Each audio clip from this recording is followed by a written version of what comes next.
Nós falamos sobre Gálatas. Quem se lembra da palavra que nós ministramos no primeiro domingo de abril? Alguns irmãos, né?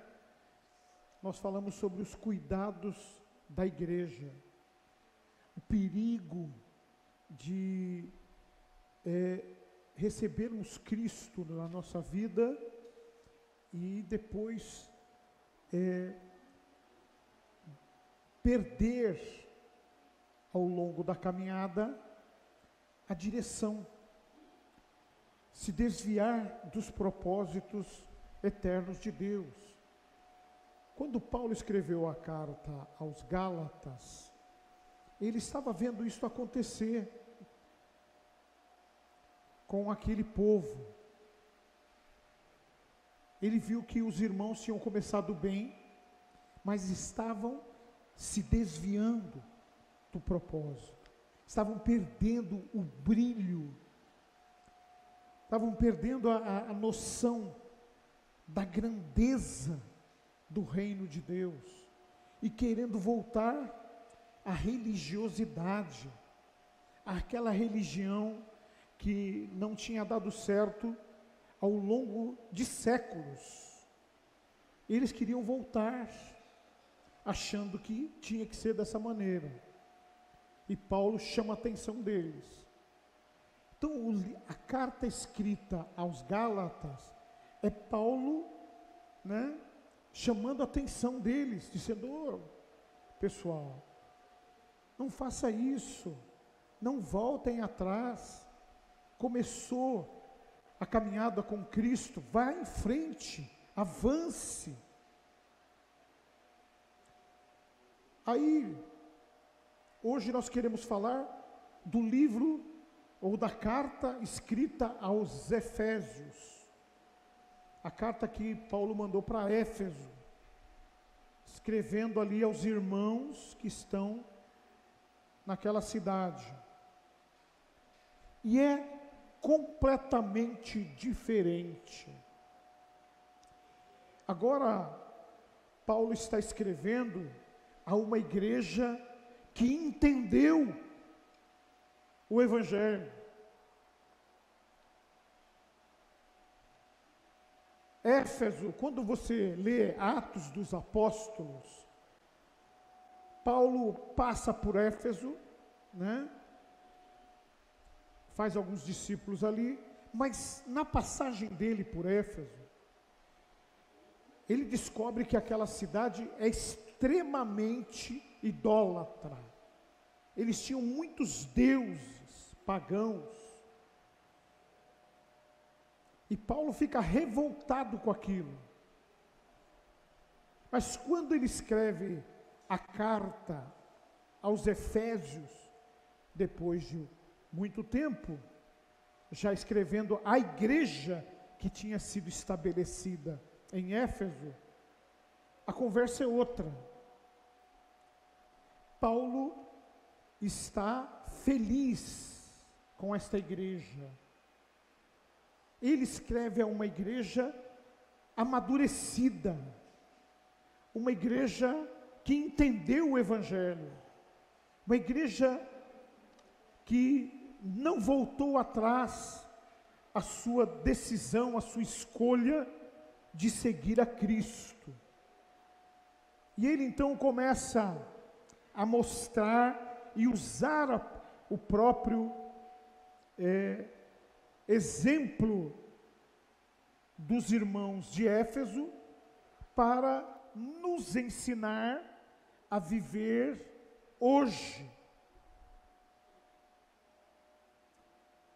para que nós também possamos ser, a exemplo de Éfeso, uma igreja abençoada, próspera, uma igreja que possa ver os propósitos de Deus se realizar. Então eu queria pedir para o Levi ou algum outro irmão vir aqui à frente para me ajudar na leitura da palavra. Pastor Levi, Pastor Levi está vindo ali já, para ler o livro de Éfeso, capítulo 1, do versículo 1 ao versículo 8. Então ele vai ler para nós, né? O livro de Éfeso. Pode abrir aqui a minha Bíblia mesmo. Ele vai ler por aqui, né? Vai abrir ali e ele vai ler por aqui. Então vamos lá. Oi? Éfeso, capítulo 1. Efésios, capítulo 1, do versículo 1 ao versículo 8. A igreja de Éfeso, né? Mas a carta é aos Efésios. Paulo, apóstolo de Cristo Jesus, pela vontade de Deus, aos santos e fiéis em Cristo Jesus que estão em Éfeso. A vocês, graça e paz da parte de Deus, nosso Pai, do nosso Senhor Jesus Cristo. Bendito seja o Deus e Pai de nosso Senhor Jesus Cristo, que nos abençoou com todas as bênçãos espirituais nas regiões celestiais em Cristo. Porque Deus nos escolheu nele antes da criação do mundo, para sermos santos e irrepreensíveis em sua presença. Em amor nos predestinou para sermos adotados como filhos, por meio de Jesus Cristo, conforme o bom propósito da sua vontade. Para o louvor da sua gloriosa graça, a qual nos deu gratuitamente no amado, nele temos a redenção por meio de seu sangue, o perdão dos pecados de acordo com as riquezas da graça de Deus, a qual ele derramou sobre nós com toda a sabedoria e entendimento. Amém, queridos? Se você puder ficar por aqui, Levi. Feche os seus olhos mais uma vez. Pai, manifesta a tua glória nesta manhã. Fala com cada um de nós, segundo as nossas necessidades, segundo, Senhor, aquilo que está no nosso coração. Ministra nas nossas vidas. Queremos ser fortalecidos, edificados, renovados pelo teu poder nesta manhã maravilhosa, em nome de Jesus. Amém. Amém, queridos? Como devemos viver a vida cristã hoje? Como devemos viver a vida cristã hoje? Então, logo no começo da carta de Paulo aos Efésios, né? Ele escreve, né? Reconhecendo a maturidade deles, como eu disse aqui, né? E eu queria, então, partindo daí, tocar em alguns pontos importantes que Paulo enfatizou, escrevendo esta carta. Primeira coisa que Paulo enfatiza, ao começar a escrever esta carta, é a fidelidade dos Efésios. A fidelidade do povo de Deus naquela cidade. Por favor, coloca para mim o capítulo 1, versículo 1. Só o versículo 1 e deixa ele no versículo 1. Paulo, apóstolo de Cristo Jesus, né, pela vontade de Deus, aos santos e fiéis em Cristo Jesus, que estão em Éfeso. Então, olha só. Quando Paulo vai se dirigir à igreja, ele diz: carta escrita aos santos. Primeira coisa, ele está consciente de que aquele povo é um povo separado. Porque o que significa santidade? Separação. Ele reconhece que aquele povo é um povo separado. é um povo não contaminado, é um povo que não voltou atrás na sua declaração de fé, que um dia resolveram seguir a Cristo e estavam levando a sério. Paulo diz aos santos: santos, você é um santo de Deus? Sim ou não? O que é um santo de Deus? Um homem, uma mulher, um moço, uma moça, separado do mundo, separado das religiões, separado da idolatria, separado das confusões do mundo. Isto é que Paulo, quando ele cumprimenta esta igreja, ele diz: os santos. E eu creio que nesta manhã o Senhor está abrindo os nossos olhos, nossos ouvidos, nosso coração, para sermos um povo separado, exclusivo para a glória de Deus. Olha só, e ele fala: santos fiéis, santos e fiéis. A característica mais forte de alguém que está levando a sério uma aliança, um pacto, é a fidelidade. Quando um homem e uma mulher vai para o altar para celebrar o casamento, né? Uma das coisas que é enfatizado pelo pastor, pelo celebrante, né, é a fidelidade.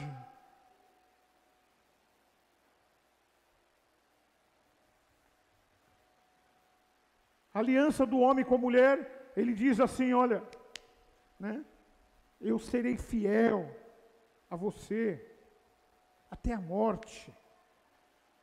E ela diz a mesma coisa para ele: serei fiel a você até a morte. Sabe por quê? Porque essa é a característica mais forte de alguém que tem compromisso, que gosta de alguém e quer ser leal a esta pessoa. Fidelidade é também lealdade. Fidelidade fala de lealdade, de não enganar, de não virar as costas. Fidelidade, ser verdadeiro, ser justo.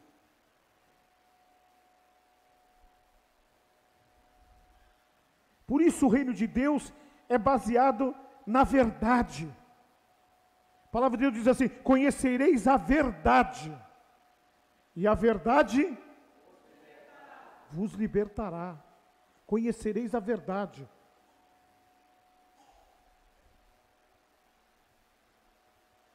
Então, fidelidade fala de verdade, lealdade, compromisso. Hoje, nós temos aqui alguns irmãos que vão se batizar. Glória a Deus pela vida deles. Eles conheceram a Cristo, tiveram uma experiência com Jesus, e agora, neste dia, vão firmar uma aliança. Eles vão estar correspondendo a um pacto. Este pacto começou há 2000 anos lá na cruz do Calvário. Você está entrando em aliança com Jesus hoje. mas Ele já entrou em aliança com você há 2000 anos atrás, porque quando Ele foi levantado naquela cruz, Ele já estava pensando em você, já estava aliançado com você, Ele já queria você, Ele já tinha escolhido você para fazer parte da família de Deus. Olha que coisa maravilhosa, não só eles, cada um de nós que já passamos por este momento. Eu passei por este momento há 45 anos atrás.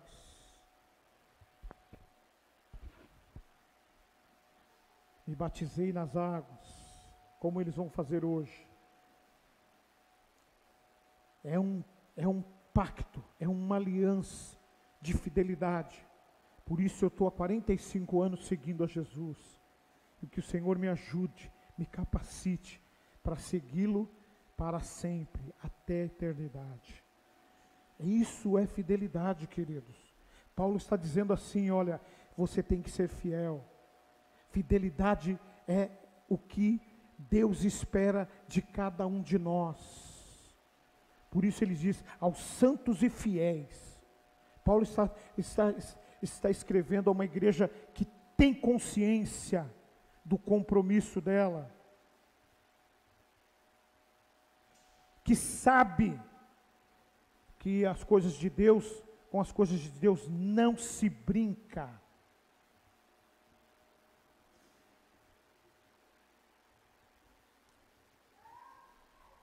Outra coisa que Paulo vê, e ele, quando está escrevendo aos Efésios, ele reconhece que aquele povo tinha entendido a graça de Deus em suas vidas. Queridos, eu fiquei muito feliz ali no meu lugar, na hora do louvor, porque eu ouvi os 2 primeiros cânticos, que falava hoje, graça, graça. E o que é graça mesmo? Deus dando tudo a quem nada merece. Então deixa eu te dizer, graça é uma riqueza que nenhum de nós é capaz de avaliar. A graça de Deus. Isso que nós cantamos hoje de manhã. Graça abundante. Este favor imerecido.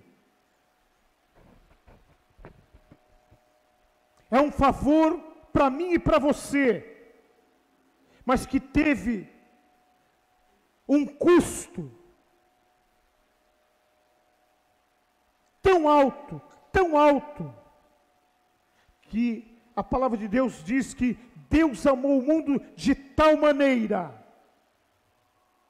ou seja, não dá para avaliar, comparando com ouro, dinheiro, prata, joias, não dá. Essas coisas são muito pequenas para avaliar esta riqueza de Deus para comigo e para com você. Olha o que Paulo fala aos Efésios, no versículo 3 e 4. No versículo 3 e 4, Levi. Bendito seja o Deus e Pai de nosso Senhor Jesus Cristo, que nos abençoou com todas as bênçãos espirituais nas regiões celestiais em Cristo. Porque Deus nos escolheu nele antes da criação do mundo, para sermos santos e irrepreensíveis em sua presença. Quando foi que Deus nos escolheu? Quando foi que Deus nos escolheu? Antes da fundação do mundo. Antes que o mundo fosse criado, Deus escolheu eu e você, com um objetivo claro: de sermos irrepreensíveis, separados, para viver esta riqueza maravilhosa que Ele nos concedeu ao enviar seu Filho amado para morrer numa cruz, no meu e no seu lugar, para se fazer maldito no meu e no seu lugar, para com seu sangue fazer uma oferta diante de Deus, para que eu e você tivéssemos purificados, limpos de toda injustiça e de todo pecado, através da lavagem do seu sangue nas nossas vidas. Amém ou não? Olha só. E Ele nos abençoou, queridos. E Ele nos abençoou. Fala aqui, né? Com toda sorte de bênçãos. Você acredita que é muito importante estarmos debaixo da bênção de Deus? Sim ou não? É importante ou não é importante? É muito importante. Quando você pega o Velho Testamento para ler, e você começa a ver as experiências dos nossos antepassados, né? Abraão, Isaac, Jacó. Quando você começa a ler a história deles, você vai ver que Abraão, ele abençoou Isaac. E era tão importante a bênção na vida do primogênito. Era muito importante a bênção. Aí Isaac abençoou Jacó. E houve até uma meio que conspiração de Jacó com Esaú, porque Esaú era mais velho do que Jacó. Mas Jacó, de uma forma, né, meia esperta, toma a primazia, faz lá um acordo com Esaú, oferece um prato de lentilha pela bênção. Olha outro perigo. Olha o perigo.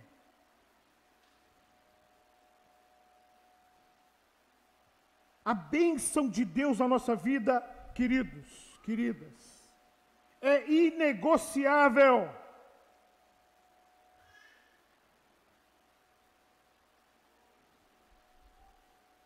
Quero dizer aqui para os que vão se batizar hoje, nunca abra mão da bênção de Deus na vida de vocês, nem por trabalho, nem por dinheiro, nem por lazer, nem por prazer. A bênção que vocês estão recebendo através da bênção de Cristo Jesus na vida de vocês é de valor inestimável. Não dá para comparar com nenhum outro tipo de valor, como eu já disse aqui. Sabe? Valorizem ao extremo, ao máximo, esta bênção, porque é isto que vai fazer a diferença na vida de vocês, para uma vida de sucesso, para uma vida de paz, para uma vida de alegria, para ser bem-sucedido no seu casamento, na sua vida profissional, no ministério, em todas as áreas da sua vida. A bênção que vocês estão recebendo nesta manhã é fundamental para que vocês sejam homens e mulheres cheios da graça de Deus. Amém ou não? Olha só, todos nós, já em algum momento, tomamos essa decisão que eles estão tomando aqui, e isto fez toda a diferença na minha e na sua vida. Hoje nós estamos debaixo desta bênção maravilhosa de Cristo. Nós não precisamos que um homem natural venha nos abençoar, como era feito com os primogênitos daquela época. O primogênito de Deus já nos abençoou, amém ou não? Amém. Jesus era o unigênito, e a Bíblia diz que ele se tornou primogênito de todos aqueles que ele alcançou lá na cruz do Calvário.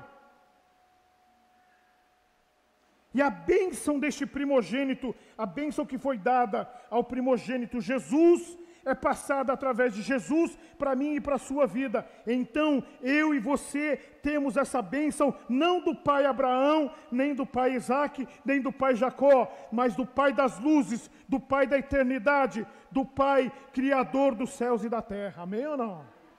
Você tem a bênção deste pai maravilhoso e eterno. Outra coisa que a gente tem que observar, e que eu observei, lendo algumas vezes, o livro, a carta escrita por Paulo aos Efésios, que nós, dessa posse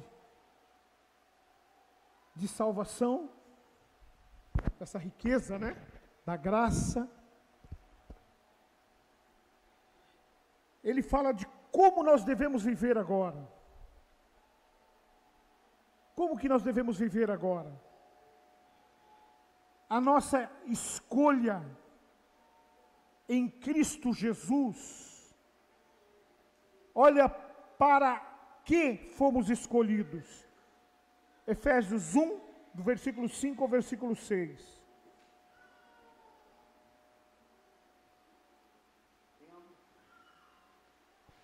Em amor nos predestinou para sermos adotados como filhos, por meio de Jesus Cristo, conforme o bom propósito da sua vontade, para o louvor da sua gloriosa graça, a qual nos deu gratuitamente no amado. Gloriosa graça que Ele nos deu, através do seu amado, para vivermos uma vida de impacto,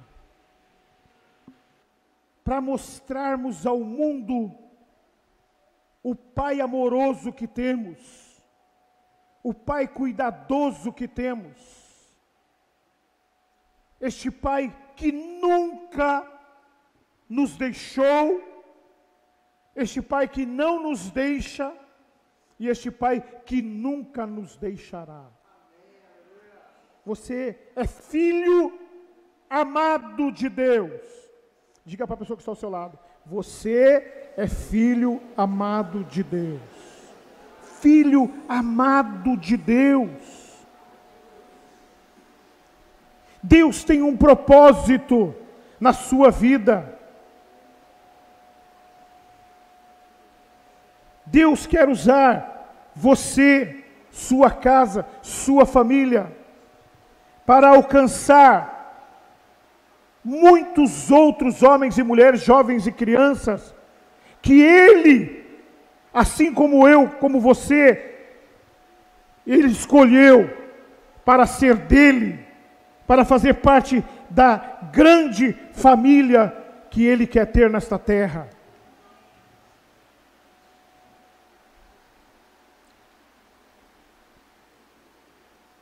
Amém ou não, queridos? Você quer fazer isso? Você quer ser um filho como Jesus? Um filho que agrade o coração de um Deus bondoso, de um Deus que nos escolheu para o louvor da sua gloriosa graça. No momento ele diz assim: riqueza de graça. Agora ele fala assim: gloriosa graça. Ou seja, Deus está dizendo claramente o quanto é importante e o quanto tem valor a graça que foi ofertada a mim e a você. A graça ofertada a mim e a você tem muito, mas muito valor, que eu e você, talvez jamais, né? Eu acredito que jamais vamos entender a profundidade desta riqueza e desta gloriosa graça de Deus. Porque é muito grande, queridos, é muito grande. E se você entender estas verdades no seu coração e valorizar estas verdades no seu coração, você vai ser um homem, uma mulher muito feliz nessa terra. Vai ser muito feliz nessa terra. Neste livro também, Paulo fala sobre a importância de vivermos uma vida cristã satisfatória, deixando, né, a natureza mais perversa. Esses meus irmãos aqui, ó, eles vão hoje sepultar o velho homem. Eles vão sepultar a velha natureza. Eles vão dizer aqui, na presença do Senhor, com a atitude deles, eles vão estar dizendo assim: eu reconheço que era um pecador, eu reconheço que tinha uma natureza má, uma natureza perversa, uma natureza adâmica, uma natureza dominada pelo inferno. Eu tinha. Eu reconheço aqui, hoje, que eu, ao abraçar a cruz, ao crer em Jesus, eu fiz morrer essa natureza maligna, maldita, decaída, e agora recebi a natureza do primogênito de Deus. Recebi uma nova natureza, sou uma nova pessoa, um novo homem, tenho um novo coração. Agora não tenho mais um coração adâmico, mas eu tenho um coração de Cristo. Agora eu sou de Jesus e Jesus é meu. Não quero mais nada com esse mundo. Agora eu vou sepultar este velho homem, essa velha natureza, essa natureza adâmica. Eu vou sepultar. Não quero mais nada com isso. É isso que vocês vão fazer aqui hoje de manhã. Vão estar dizendo assim para a natureza que vocês deixaram, que morreu, que não tem mais valor, né? Quando um bicho morre, um ser humano morre, tem que ser sepultado. No mundo espiritual está sendo sepultado uma criatura má e perversa que morreu ao ter vocês recebido a vida de Cristo. A má natureza morreu e a vida verdadeira de Deus entrou em vocês. Vocês não são mais seus, vocês são de Deus. Amém, Jesus, ou não? Vocês vão sepultar esta velha natureza. Esta natureza má vai ficar enterrada espiritualmente nestas águas hoje de manhã. E vocês vão sair daqui. Vão sair daqui nesta manhã para viver em novidade de vida, uma vida nova, uma vida abençoada, uma vida cheia de conquistas. E quando você dá um passo na direção de Deus, Deus dá todos os outros passos para te abraçar, para te confortar no colo dele. Amém, Jesus, ou não? Então Deus está trabalhando nas nossas vidas nesta manhã, para que sejamos novas criaturas dentro do nosso lar, na rua, no trabalho, em relação aos nossos amigos, aonde eu estiver. Deus quer que eu seja um modelo, um referencial de vida, de bênção, de paz, de alegria, em nome de Jesus. Outra coisa que Paulo está falando com os Efésios, e ele lembra que é muito importante. Ele fala da importância agora de um homem maduro, de uma mulher madura espiritualmente, viver na prática, começando dentro da sua casa, uma vida cristã bem-sucedida, que não basta dizer, sou crente, sou cristão, tem que viver na prática, tem que ser verdadeiro, tem que ser autêntico.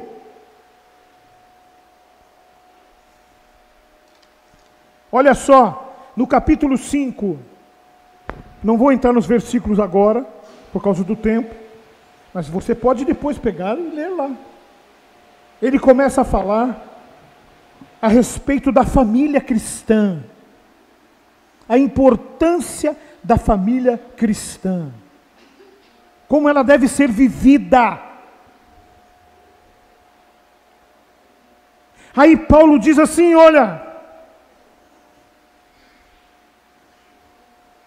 nós estamos falando aqui de coisas espirituais, está falando com os Efésios, eu estou falando aqui de coisas espirituais, então deixa eu dizer uma coisa para vocês. Ele diz aos Efésios, vocês precisam viver em amor. O amor é a base da igreja de Cristo na terra. Sem amor não há igreja. Na quinta-feira, na célula na minha casa, a gente compartilhou alguma coisa sobre isso. Sobre a importância do amor, ágape, o amor de Deus nas nossas vidas. Mas deixa eu dizer, eu compartilhei com os irmãos isso, porque eu estava já, meio que influenciado pela leitura da carta aos Efésios, Eu já estava meio, envolvido com isso, e isso estava pegando fogo no meu coração. Então, na oportunidade ali, a gente já estava falando desse assunto, eu dei uma ênfase ali. Amor ágape, que nós precisamos viver na vida cristã. E ela tem que começar dentro da nossa casa.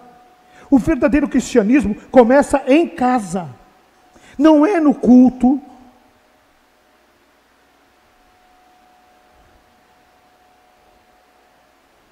Não é quando eu estou com alguns irmãos num show gospel.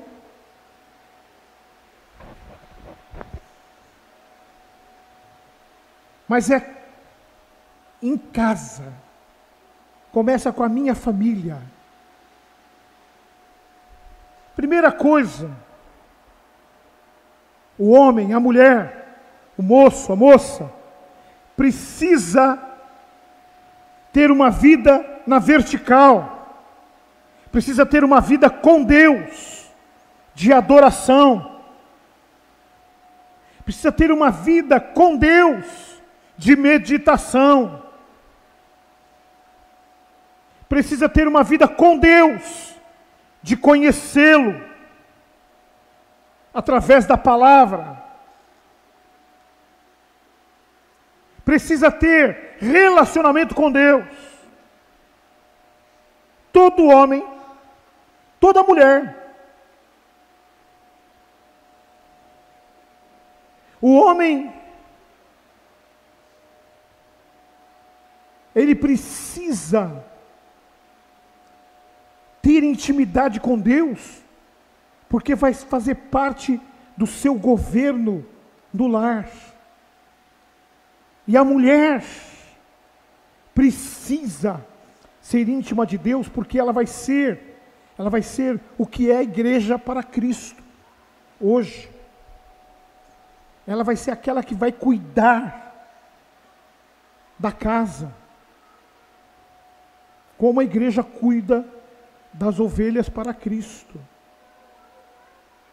Olha só, vida com Deus.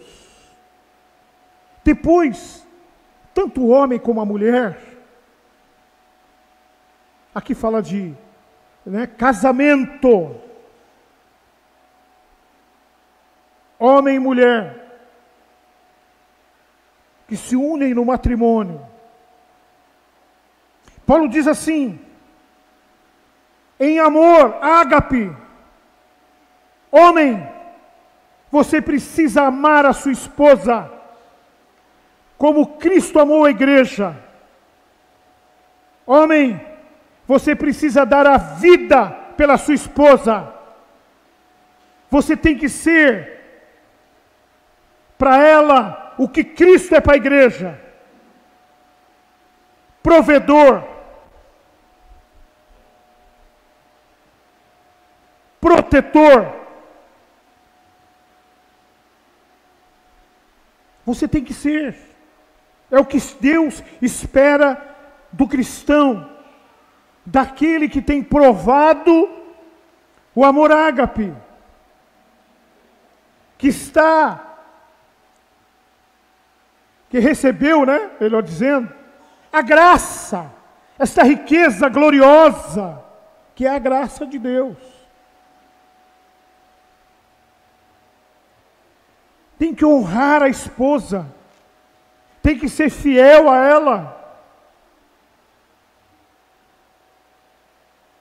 tem que cuidar dela como vaso mais frágil, trocando em miúdos. Tem que levar ela para passear, tem que levar ela para ver vitrines. Só não pode dar para ela o cartão de crédito no shopping, mas pode levar ela para passear e ver aquilo que ela precisa, ou que ela mais gosta, e presenteá-la, Você mesmo vai lá, passa o cartão e tal, Mas você oferece para ela. Estou brincando aqui, para mostrar assim que você tem que cuidar dela, queridos. Se você tiver numa condição financeira boa, que você puder dar o cartão para ela se divertir no shopping, melhor ainda, Mas se você não puder, você tem que ver aquilo que ela precisa, qual a necessidade dela, tem que agradar. Às vezes a gente tem que fazer alguma coisa para a esposa para agradar, para mostrar que você ama, que ela é preciosa, que ela é importante, e a esposa também. Tem que ser aquela mulher amorosa, tem que ser aquela mulher carinhosa, tem que ser aquela mulher de Provérbios 31, que cuida bem da casa, dos filhos, que não deixa faltar nada, que quando o marido chega em casa, ele se alegra, que o marido tem prazer de voltar para casa, para os braços da amada. A mulher tem que estar, cheirosa, bonita, bem arrumada, para receber o marido todos os dias quando ele chega do trabalho.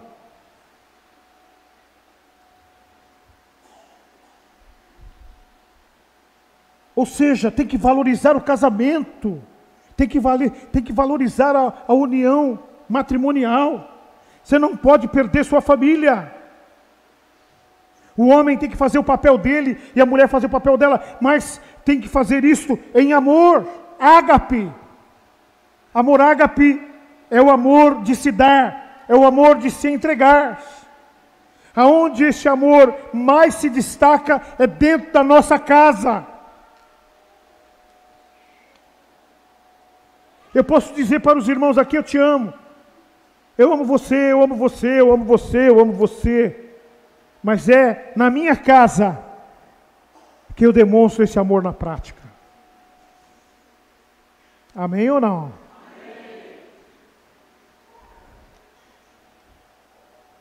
Filhos. Paulo está aqui dizendo também para os filhos. Ser cristão é ser filhos referenciais. Filhos que honram os pais, que não desprezam os pais. Filhos obedientes, submissos aos pais.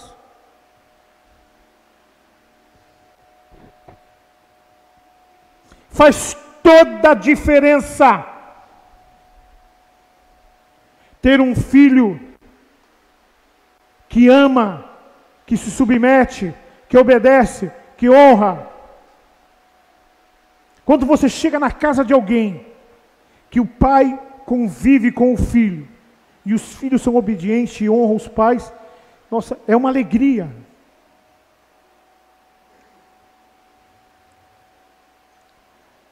Nós estamos recebendo uma família hoje aqui.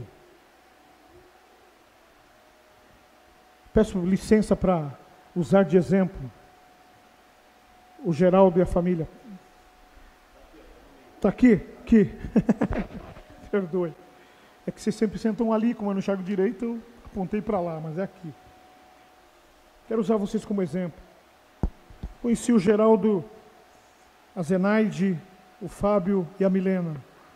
Cumprimentando eles ali, eu já logo vi que os filhos eram filhos obedientes aos pais. Já percebi logo que eles valorizavam os pais, que eles honravam os pais. Só de bater os olhos, eu não tinha nem conversado com eles ainda.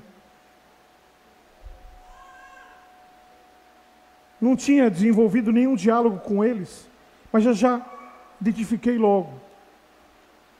É nítido. É perceptível quando você encontra alguém que está fazendo o que a palavra diz que tem que ser feito. E eu pude ver isso na Milena e no Fábio, com relação aos seus pais. Que coisa boa, que coisa gostosa de ver.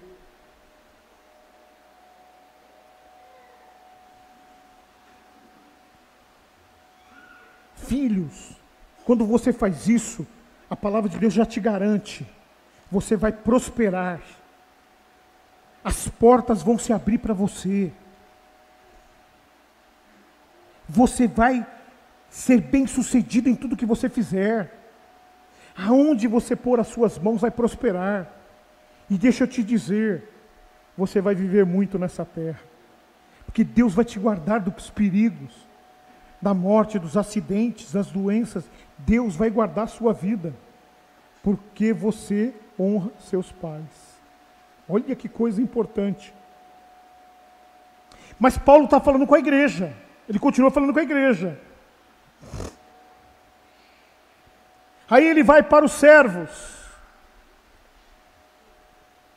e às vezes a gente tem uma dificuldade para entender, o que os servos têm a ver com a família? Ele está falando com os servos lá no capítulo 6 de Efésios. Ele está falando com os servos. Ele diz que os servos devem obedecer os seus senhores, e os senhores têm que tratar bem os seus servos. Mas o que Paulo está dizendo, na verdade, queridos, é que todos nós, seja patrão, seja empregado, todos nós precisamos sair para ganhar dinheiro. Porque a família é mantida com os nossos recursos. Nós precisamos trabalhar para adquirir bens, para adquirir alimento, teto, roupa e outras coisas que se fazem necessárias. Precisamos trabalhar. Mas Paulo está dizendo, como trabalhar? Como assim? Eu posso ser um trabalhador negligente? que chega atrasado no trabalho, que trabalha tanto que não dá atenção para a família, ou que recebe o dinheiro e gasta sem repartir com a família? Eu posso trabalhar numa empresa e roubar a empresa que eu estou trabalhando? Ele está dizendo, precisa trabalhar. Porque o trabalho traz recurso para a família, isso é família. Trabalhar faz parte da família, porque traz recurso que mantém a família. E isso ele fala tanto para empregado como para patrão. Se você é patrão, você não pode, para ter recursos abundantes, pisar nos seus funcionários. Mentir, enganar seus funcionários. Para você ter mais recurso e estar numa posição boa, enquanto os seus empregados, que também têm família, passem fome. Não. O patrão tem que ser honesto, correto, e pagar aquilo que é de direito aos seus empregados. E ganhar recurso, não para satisfazer suas paixões carnais, mundanas, mas para levar recurso para o seu lar também. Ou seja, patrões e empregados, quando sai para buscar recurso, tem que estar focado na família. Tem que estar focado na família.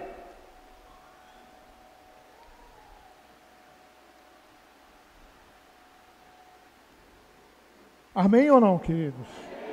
Você está entendendo o que está sendo falado aqui? Quantos estão entendendo? Levante a mão, deixa eu ver aqui. Tem bastante gente entendendo. Tem alguns que estão em cima do muro, hein? Mas olha só a importância da vida cristã. Paulo está falando assim para os Efésios. Olha aí, ó. Vocês podem ser melhor do que já estão sendo. Se vocês forem homens de Deus, mulheres de Deus, e que estejam, né, amando a Deus, amando seu cônjuge, amando seus filhos, trabalhando. E por último, queridos, testemunho. Testemunhando. Faz parte da família. Testemunhar. Que a sua família precisa ser um testemunho vivo do quanto Deus é bom, fiel e verdadeiro. Quando alguém elogia a sua família, na verdade, ele está adorando a Deus. Quando alguém diz assim, puxa, olha, fala para sua esposa, o seu marido é um excelente marido. Ele é um homem trabalhador. Ele é um homem honesto. Ele é um homem bom. Quando a pessoa diz isso, ela está glorificando a Deus, ela está adorando a Deus. É o seu testemunho diante dos homens, que Deus é bom, que Deus é fiel e que Deus é Deus de milagres. Amém ou não? Amém. E por último, queridos,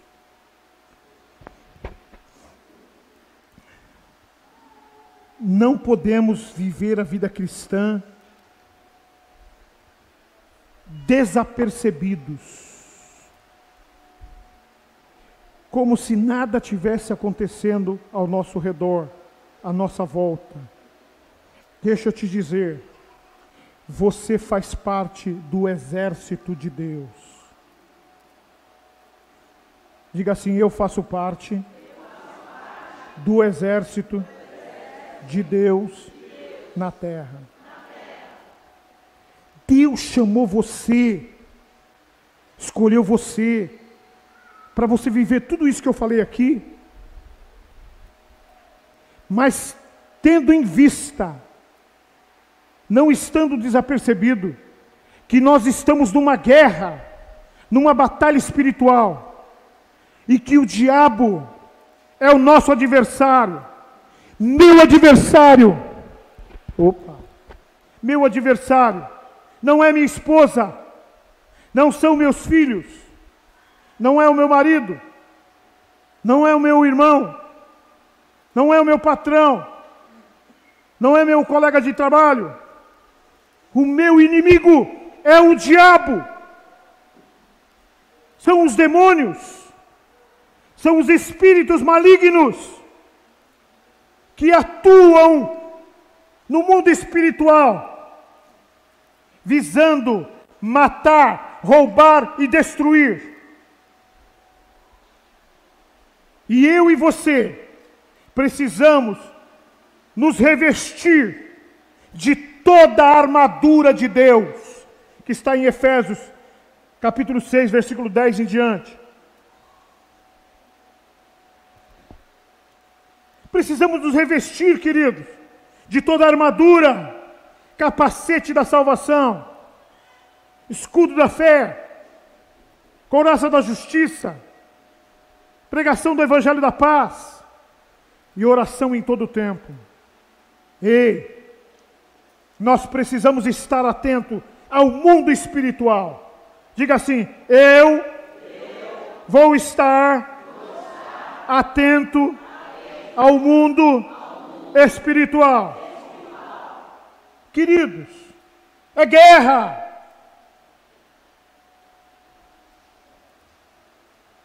É guerra. Quando estamos aqui para batizar essas pessoas, é guerra. O diabo não quer ver vidas sendo transformadas, testemunhando que agora não são mais dele, mas são de Cristo Jesus o Senhor, e vão segui-lo por toda a sua vida. O diabo não quer isso. Então, quando nós fazemos isso, nós estamos guerreando contra os nossos inimigos espirituais. E esta manhã é uma manhã de conquista, é uma manhã de vitória, para a glória de Deus. Amém, Jesus ou não? Esta manhã, diga assim: esta manhã é uma manhã de vitória, de conquista, para a glória, da graça de Deus. Amém? Vamos ficar em pé.